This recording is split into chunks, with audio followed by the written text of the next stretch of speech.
Yamaha as a company उसको patent technology र industry changing products जस्ता थुप्रै कुराहरूको लागि चल्दै आइरहेको छ र यो जापानिज कम्पनीले नेपालमा R15 सिरिज लन्च गरे लगत्तै एउटा रेसिङ कल्चरलाई इन्ट्रोड्युस गरेको पनि छ र Yamahaको टु व्हीलर सेगमेन्ट्सहरुमा यसको प्रोडक्ट रेन्ज स्कुटर्सदेखि लिएर रेसिङ सुपर बाइक्सहरुसम्म फैलिएका छन् so here I present you today the new Yamaha R15M.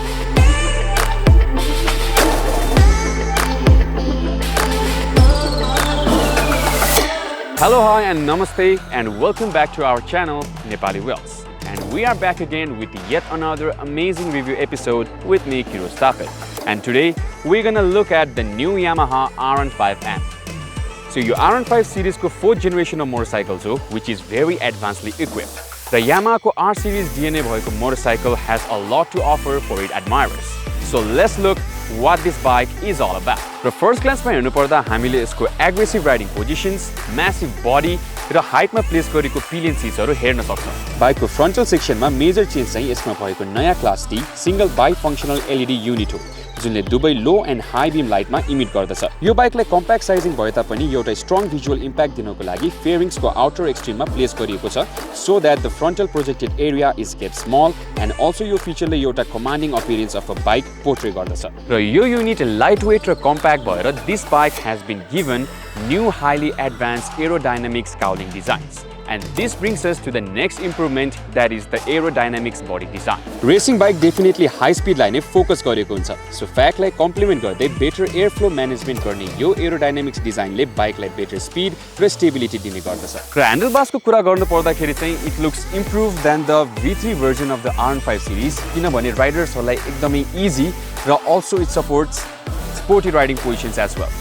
र कम्फोर्टको लागि भने यसमा ओपन र इजी ह्यान्डलिङ पनि सपोर्ट गर्दछ. एयरफ्लो म्यानेजमेन्टलाई सपोर्ट गर्दै साइड मिरर्सको शेप धरि शार्प र आउटर पोजिसनमा प्लेस गरिएको छ. बाइक राइड गर्दा देखिने भ्यूमा चाहिँ नोटिस हुने दुईटा कुरा छन्. First is the cool blue colour fork caps जुनमा R15M को लोगो इन्ग्रेभ गरेको and the other is the upgraded instrument console with so many new features. यो डिस्प्ले बोर्डलाई R15M को दुईटा राइडिङ मोड अनुसार मिलाइएको छ. स्ट्रीट मोडमा we can see information such as average speed and mileage, traction control system indicator, phone battery power, SMS and call alert, coolant temperature अनि अझै धेरै features. Whereas track mode मा यो सबै features को साथसाथै lap time र fastest lap time पनि देखाउने गर्दछ. Yamaha को flagship smartphone and bike connecting app, the Yamaha Y Connect app पनि यो बाइकमा देख्न सक्छौं. यो फिचर हामीले पहिले रिभ्यू गरेको बाइक Yamaha FGX मा पनि थियो and if you want to know more about the app, हामीसँग त्यसको लागि YouTube मा छुट्टै भिडियो पनि रहेको छ. यो एपले राइडर र बाइक दुवैलाई एकदमै स्मार्ट बनाउँदछ.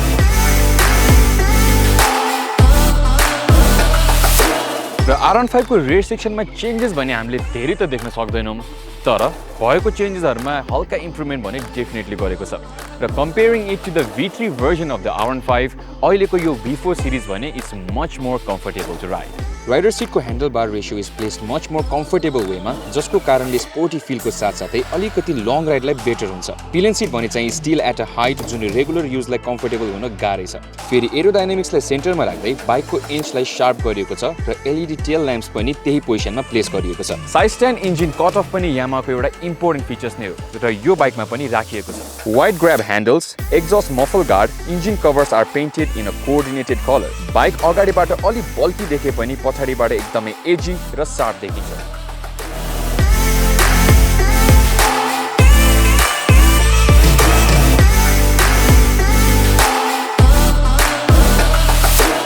So this beast's heart is 155cc single overhead camshaft 4-valve HOSC BS6 compliant liquid cooled FI engine.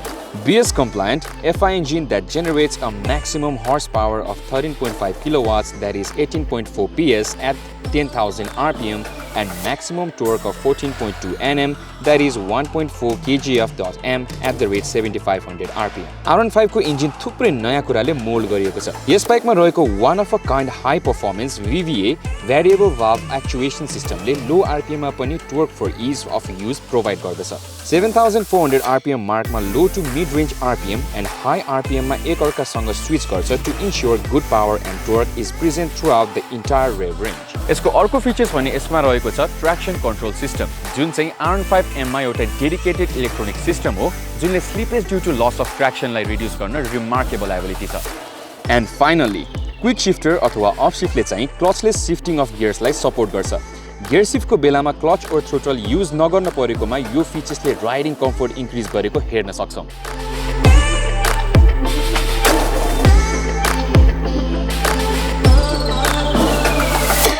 R15M is built for the racing tracks. र यसको टप स्पिड भने approximately 150 km/h रहेको छ।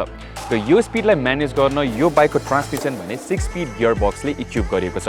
र 11 लिटर्स फ्युल ट्याङ्क भएको यो बाइकले चाहिँ approximately 40 km/l average दिन्छ भनेर प्रेडिक्ट गर्न सकिन्छ।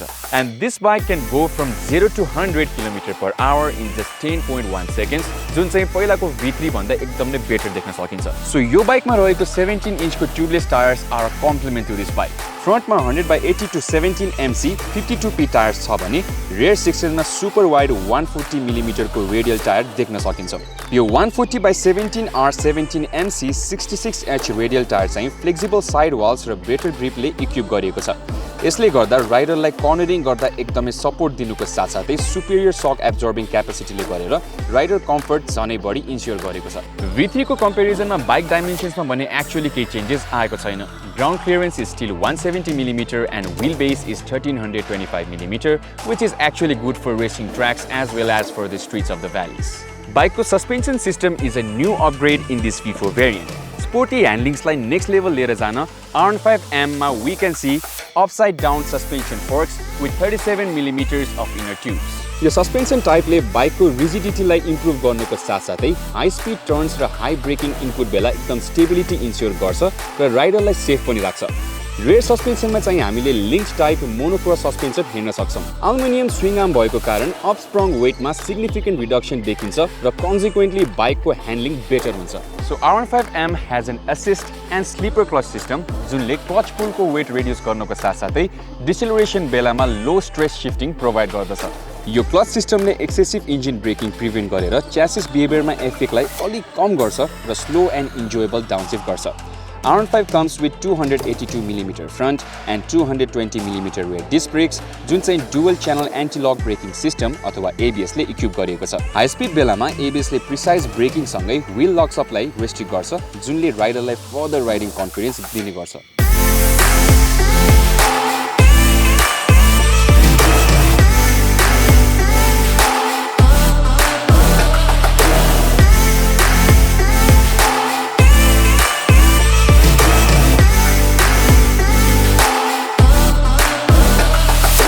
The Yamaha R15M in an overview is an amazing and a powerful racing bike.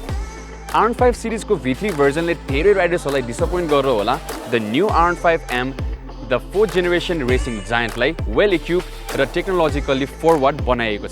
र यो बाइकको सबै फिचर्सहरू स्टडी गर्दा and as a sports bike enthusiast मैले अहिलेसम्म चलाएको सबै रेसिङ बाइक्सहरू मध्ये R15M मलाई सबभन्दा बेस्ट लाग्यो। Priced at 5,87,900 rupees, this bike is definitely on the pricier side. The special series of R15M is available in the metallic grey, blue, red and dark night color in Nepal. Well, this bike is definitely not ideal for cruising and long travel. For racing purpose ko lagi, you cannot find anyone better than the Yamaha R15M. Well, that is it for today's video. I hope you guys liked our review on the new Yamaha R15M. र यदि तपाईहरुलाई यो बाइकलाई लिएर कुनै पनि क्वेशन्सहरु छ भने कमेन्ट सेक्सनमा कमेन्ट गर्न सक्नुहुनेछ र यदि तपाईहरुलाई अरु बाइकको बारे जानकारी पाउनु छ भने त्यो पनि कमेन्ट सेक्सनमा कमेन्ट गर्न सक्नुहुनेछ। So before you go, do visit us on our website www.nepaliwheels.com for more detailed information about all the two-wheelers that we review on this channel. And also do follow us on our social media handles @NepaliWheels. So this is me, your host Kiro Stapit, signing off for now. See you guys in the next video. Until then, take care, ride safe and keep exploring.